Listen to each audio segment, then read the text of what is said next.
EMA and police probing destruction of turtle nesting sites. Secretary responsible for the environment calls on EMA to act swiftly regarding the matter. Predial larceny challenge in Tobago. Killing of sharks strongly condemned by Food Security Secretary, and the office of the Deputy Chief Secretary is no more. Good evening, I'm Patricia Nicholson Richards. Welcome to the Tobago Updates television news for Wednesday, May 1st, 2024.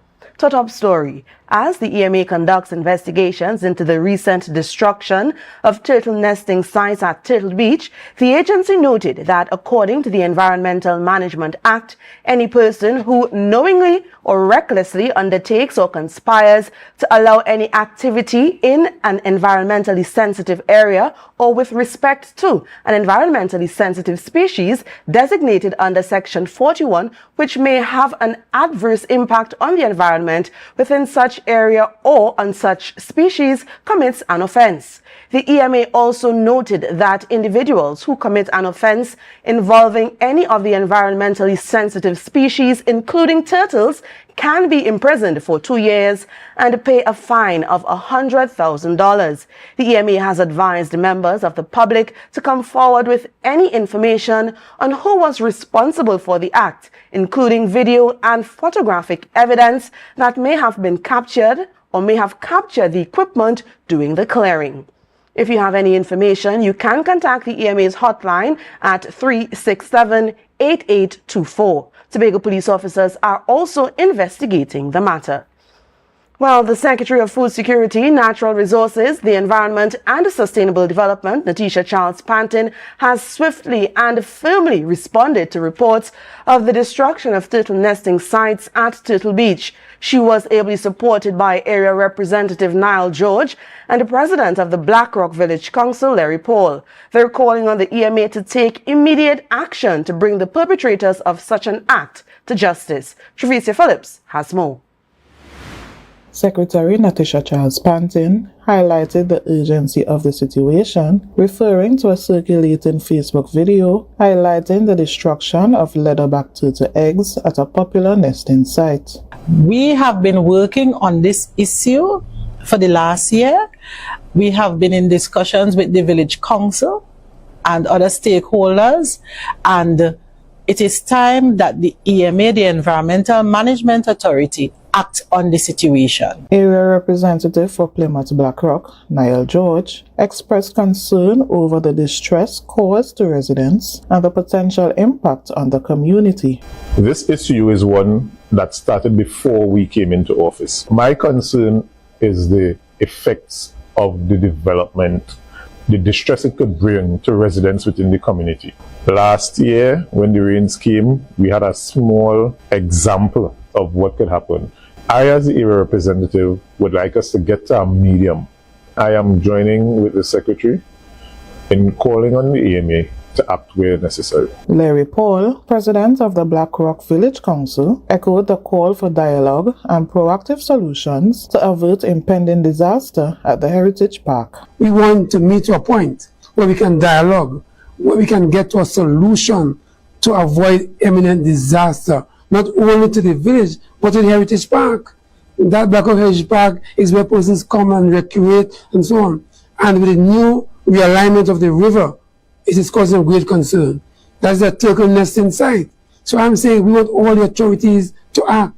Darren Henry, acting conservator of forests, shed light on the park's significance as a recreational space and a nesting site for leatherback turtles. He disclosed the discovery of an excavator believed to have caused damage to turtle nests, emphasizing the illegality of such actions. We responded after being out on an assignment on the 26th of April. We responded to the call, but when we got there, the excavator was already parked and there was no operator. So in that is an offense because they interfere with the turtle nest on the beach. So we are trying now to find out who the excavator belongs to, one, and who is the driver. So we are asking. As investigations continue, authorities urge anyone with pertinent information to come forward, emphasizing the collective responsibility to protect the environment and community interests. Trevicia Phillips, Tobago Updates Television News. To some other news, effective today, the Office of the Deputy Chief Secretary will be integrated into the Office of the Chief Secretary. The Office of the Chief Secretary made this announcement in a media release this morning. The release noted that the functions of the Office of the Deputy Chief Secretary are executed under 5 main departments: the Intergovernmental Relations Department, Diaspora Relations Department, Foreign Direct Investment Department, Policy Monitoring and Evaluations Secretariat, and the Energy Bureau. These departments will now report directly to the Chief Administrator. During a budget presentation in the Assembly Legislature on June 23, 2022, Chief Secretary Farley Augustine announced the establishment of an Office of the Deputy Chief Secretary, the first of its kind in Tobago, initially led by the then Deputy Chief Secretary Watson Duke. Following Duke's resignation on Thursday, September 15, 2022, Assemblyman Dr. Faith B. Israel was elected as the new Deputy Chief Secretary on Monday, September 15, 2022, and currently holds the position. Still to come, we'll tell you what authorities have to say about the indiscriminate killing of sharks in Tobago. Stay with us. Coconut's Cafe, the buffet restaurant that specializes in all your tasty local dishes. For breakfast and for lunch. Breakfast includes coconut bake and sada roti, served with chokers, bull joil, and sausages in tomato sauce. Not forgetting beef and cheese pies, shepherd's pie, macaroni pie, and rice in various styles. Meat served in a variety of flavors, garden salads, and pasta salads. All this accompanied by fruit juices, coconut water, your choice of a great combination to appease your taste buds. So call us today to order, as we are here to accommodate your busy schedules or if you are having a cooking day off. Deltec Distributors Weekend Special Wings Friday, 3 pounds wings, 2.5 kilogram fries, special 100 TT Soup Saturday, 2 pounds cube beef, 2 pounds cow heel, 2 pounds chicken foot, 2 pounds pigtail, or smoked bone, special $150. Super Sunday, 3 pounds leg and thigh chicken, 3 pounds sliced pork, 3 pounds lamb slice, 3 pounds cheese, 2 pack of pasta, special $250. Located Main Road, Argyle, Tobago. We deliver 20 TT. Contact us on deltecdistributors.com 395-5040 or 237-0102. Deltec Distributors Weekend Special. TWCU Credit Union Cooperative Society Limited notifies all members of its 74th Annual General Meeting at the Center of Excellence, Tunapuna and Shore Park Complex, Tobago, on Saturday, 11th May 2024, commencing at 1 p.m. Items on the agenda include minutes of the 73rd AGM, Board of Directors and other committee reports, election of officers, presentation of audited accounts 2023, recommendations, dividends 2023, and resolutions, budget proposal 2024, amendments to bylaws. Registration for the meeting can be done online via the Society's website at www.twcu.co.tt, their main office at number 31 Pembroke Street, Port of Spain, Trinidad, or their Tobago unit at Port Mall Shopping Center, Scarborough, Tobago. Deadline for registration is Wednesday, 1st May 2024 at 3 p.m. In order to safeguard the health and safety of all persons in attendance, COVID-19 protocol measures will be observed. For further information, please contact the Society at 623-4444. TWCU Credit Union Cooperative Society Limited. Our credit union, one family.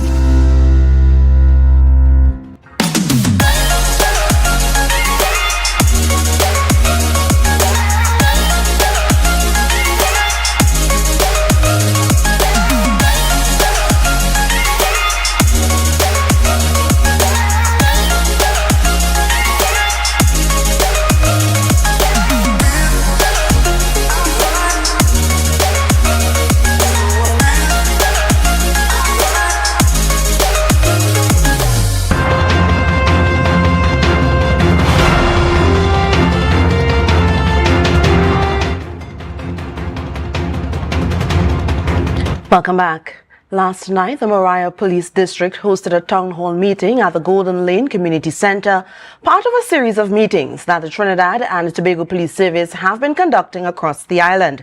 One resident complained of predial larceny, expressing fear for his farm and family due to criminal elements. Others inquired about the usage of marijuana, which has become a problem in some communities. Here's more. Anil Kunkun, a resident of Annersville and farmer, complained that he had been robbed numerous times, even facing a near-death experience in one instance in 2019. It's more scary because you're living in a house and you're farming, you have your animals and your livestock, and it have certain individuals around because we're living in between two communities, this area and Plymouth area, and it have certain individuals who just make normal citizen life a living hell. He said he had made many reports to the police. However, an officer told him that he should fence his property. Senior Superintendent Rodil Kirk suggested that communities form watch groups to put a spotlight on criminals, something he had indicated at a previous town hall meeting. What we need to do is form ourselves into groups that we could communicate when things are happening or things are strange. You've seen strange things moving in the area. And this is something that it could be a work in progress in terms of how we, police our area. Senior Superintendent Kirk said he would reach out to the person in charge of the Sherburne Road Police Station to collaborate with the Mariah Police Station in terms of how patrols are deployed to instill a sense of relief. Cheryl Henry of Golden Lane inquired about the usage of marijuana, observing that many persons in the community openly use it in public spaces. Senior Superintendent Kirk informed him that persons are authorized to have no more than 30 grams of marijuana in their possession without penalty except for certain situations, such as having it on school premises, which is considered trafficking. You're supposed to smoke in your house and not on the street. What I'm told that very soon the tickets will come on stream.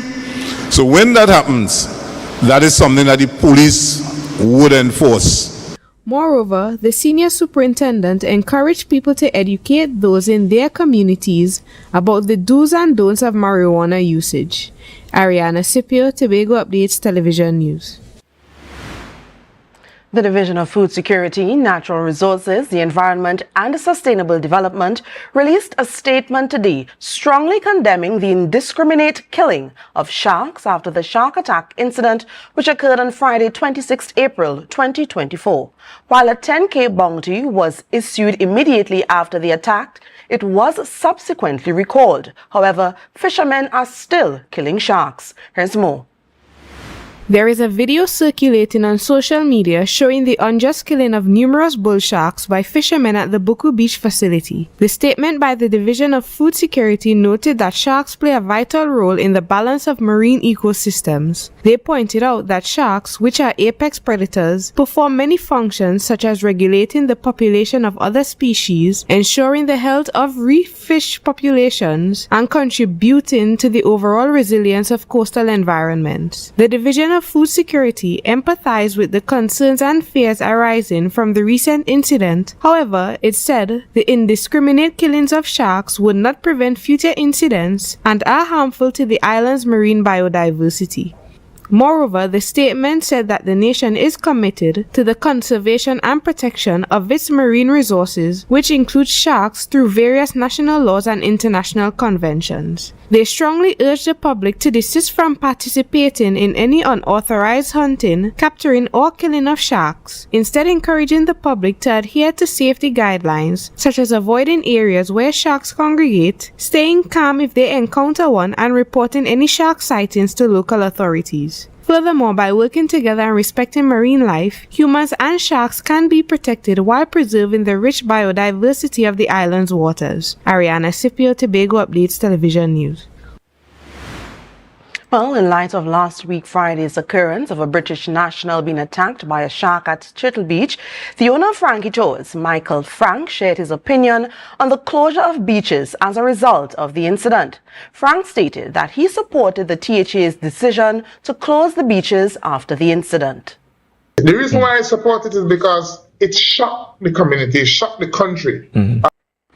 He said the best way to deal with a situation people may not know much information about is to close and reopen, emphasizing that it's all about safety. You're not looking at, in the initial stage, is about the security of the people. Without the people, we have no business. So a shutting down is important because you can reassess and you can make better plan for the future. Frank said that once a shutdown is in place, the next step is to do a phased reopening, which he said was discussed at a meeting previously with the stakeholders affected. You're watching the Tobago Updates television news. Be sure to follow us on Facebook, Instagram, and YouTube at Tobago Updates. More news after this. Life is good with Zero. Zero interest for 6 months. Zero down payments. Zero stress payment plan. That's right. With Standards My Terms, we are putting the power of Zero in your hands. Now, you can get that new sectional, fridge, stove, or TV for zero down. Pay zero interest later and enjoy a zero stress payment plan plus quick approval within 48 hours. Standards, never beaten on quality and prices. It's a different type of thing down there. And we party till we drop down there. With a lot of pretty girls down there. Down in Tobago. You can now get whatever you need whenever you need it anywhere in Tobago with Tobago. Your meals, medication, groceries, and shopping all delivered directly to you. No more hassle, no more stress. Get the Tobago app today on Google Play or Apple App Store. That's TAPPOGO and let us deliver to you. Check our website at www.tapogo.app or call the experts at 494-TOGO and 484-4746. Tobago. Relax. We will get it to you. Tobago's at your service. Tipsy presents Sip and Paint, an expression of a mother's love. Join us at the Tropicist Beach Hotel, Sunday, May 12th from 6 p.m. to 10 p.m. Guests are entitled to finger foods and wine. Full package painter tickets only $600. And if you just want to hang out, we've got you. Limers pay $450. You'll be entertained by a special sensational reggae artist, a live band, and come witness our bonfire. We've got loads of giveaways. We're catering to mom all evening. Sunday, May 12th, 6 p.m. to 10 p.m. Tropicus Beach Hotel. Come, sip and paint with Tipsy. Tobago Glass Supplies has been a leading name for over 37 years in the glass and aluminum market in Tobago. We provide an extensive range of high-quality, innovative aluminum and glass products for commercial and residential use. Competitive prices with superior and professional services by committed employees who are guided by rigid quality standards. Tobago Glass Supplies specializes in the manufacture and installation of glass and aluminum products that are essential to today's homeowners and the business environment. We are engaged in marketing, sales, and installation of a variety of products. These ranges from windows and doors to necessities such as mirrors for homes and vehicles, designed and manufactured in-house or imported.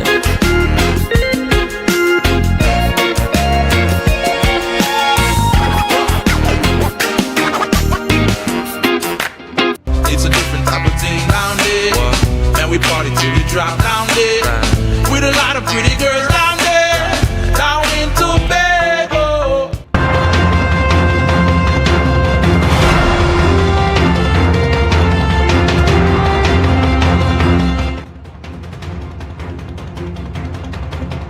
Thank you so much for staying with us. The Ministry of Health, via its Chemistry, Food and Drugs Division, advises of a voluntary recall notice of prednisolone 5mm eye drops. The recall was issued by the manufacturer, Juvencia Life Sciences Private Limited, due to possible bacterial contamination. Prednisolone eye drops are used to treat non-infectious eye allergies and inflammation. The manufacturer has issued the recall for 8,000 packs of the product with a batch number N23B27. Out of an abundance of caution, the ministry advises persons who may be in possession of these recalled products to discontinue use immediately and to return the product to the place of purchase or place received where possible. Ayanna Webster Roy, Minister in the Office of the Prime Minister leading the Gender and Child Affairs Unit and MP for Tobago East, has announced that the Survivor Transformation and Empowerment Program will be launched soon. She made the announcement at the Women's Entrepreneurial Development and Product Expo Women's Village held at the Scarborough Esplanade yesterday, and Ariana Scipio has the details.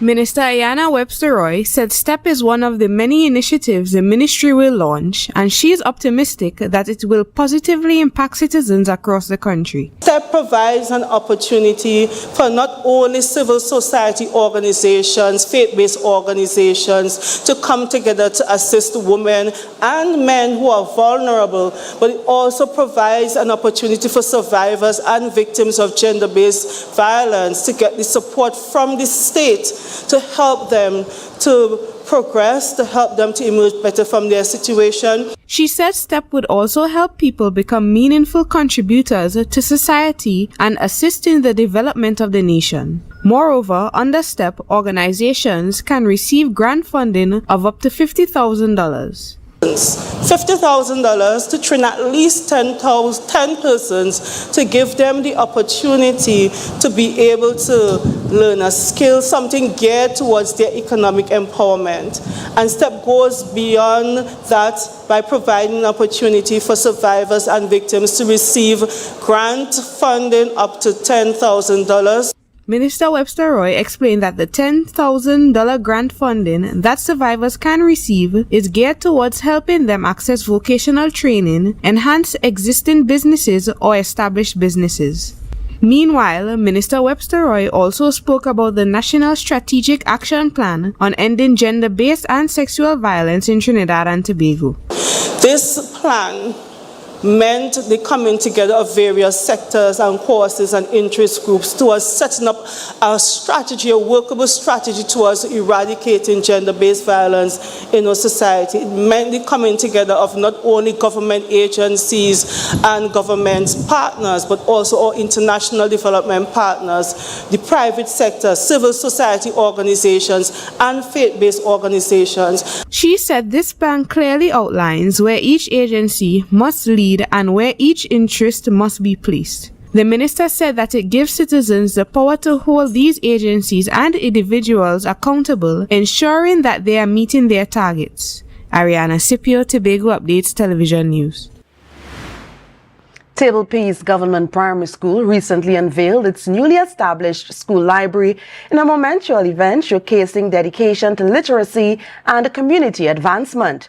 The occasion was marked by a diverse gathering of stakeholders, including representatives from the School Library Services Unit, Acting School Supervisor 1, the Village Council, and enthusiastic parents. Teresa Phillips tells us more.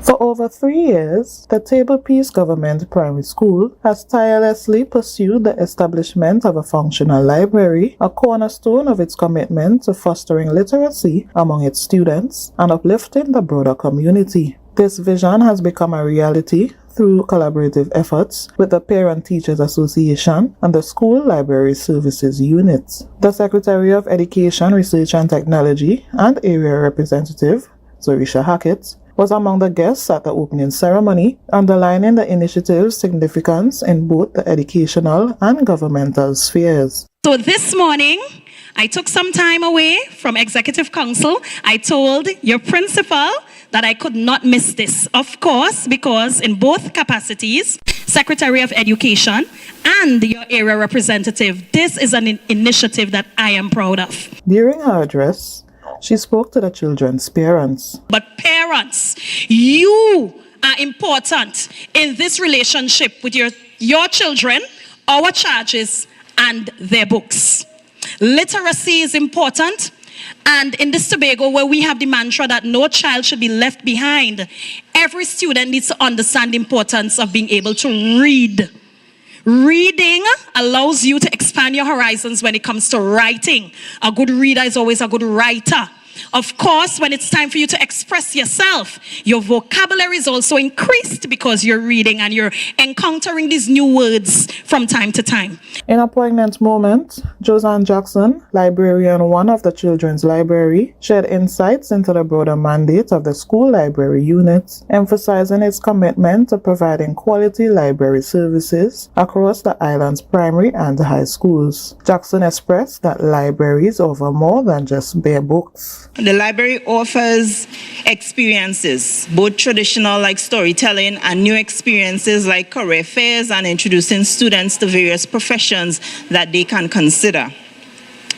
It offers alternatives to idling or just being on the screen, just consuming information. You know, the library allows children to stay out of trouble. The opening ceremony concluded on a note of celebration and optimism, marking the beginning of a new chapter in Table Peace Government Primary School's journey towards academic excellence and community empowerment. To add to the excitement, Secretary Hackett gifted the school a copy of soca sensation Marshall Mantono's book, King of Soca, with his signature affixed inside. Trevicia Phillips, Tobago Updates.